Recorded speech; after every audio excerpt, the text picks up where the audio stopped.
The passage 111 to 165 of Juz 8 at the end of Al-An'am begins with the description of the disbelievers' rejection, that they would turn away even if it were an angel or a dead person talking to them, going on to warn the believers in 116 against obeying such people in what they say, no matter how great their number. 118 to 121 gives an example of such an instance where the disbelievers attempted to create doubt amongst the Muslims regarding slaughtered animals. 127 and 128 address the Prophet ﷺ, describing the happy ending of the believers in Jannah and the sad end of the disbelievers in the hellfire, highlighting some of their corrupt beliefs that they held on to in dunya, such as beliefs regarding harvest, cattle, killing of their daughters. Concluding the passage from 151 onwards is Prophet ﷺ confronting the idol worshippers to worship only Allah,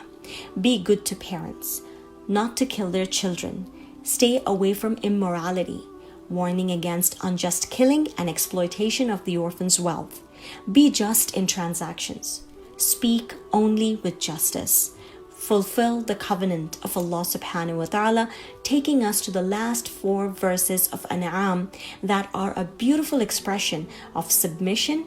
obedience, and acknowledgement of His power and might. The next passage, starting off Surah A'raf 1 to 58, starts off with references to the 3 types of creation represented by angels that show complete obedience, like in their prostration to Adam alayhi salam, Iblis showing complete disobedience in rejecting the same, and Adam alayhi salam and Hawa alayhi salam, who have been granted free will. Following these verses are a clear set of instructions addressing the children of Adam alayhi salam 4 times, 26, 27, 31, and 35, reminding them to preserve their sense of shame and morality, that they must not obey shaitan, that they should wear their best clothes for any act of worship, and finally, there is an instruction to follow the messengers of Allah subhanahu wa ta'ala. This is then followed by a scene in the hereafter, showing judgment and reward. Those who obeyed shaitan are denied admittance into Jannah, and those who disobeyed shaitan are granted the promised paradise. Ayah 43. Believers whose good deeds are not enough to take them into Jannah, nor have their sins condemned them to hellfire, are waiting in A'raf.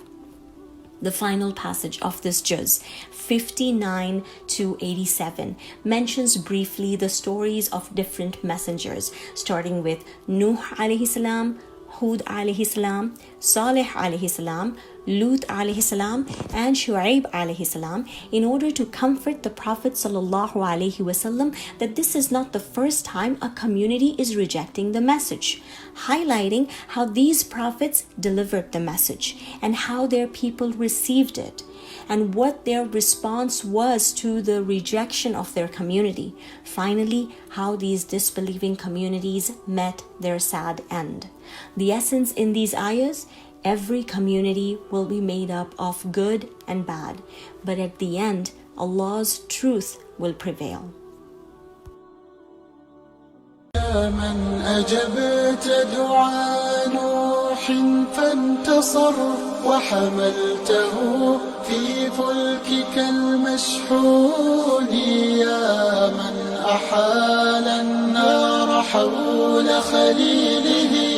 روحا وريحا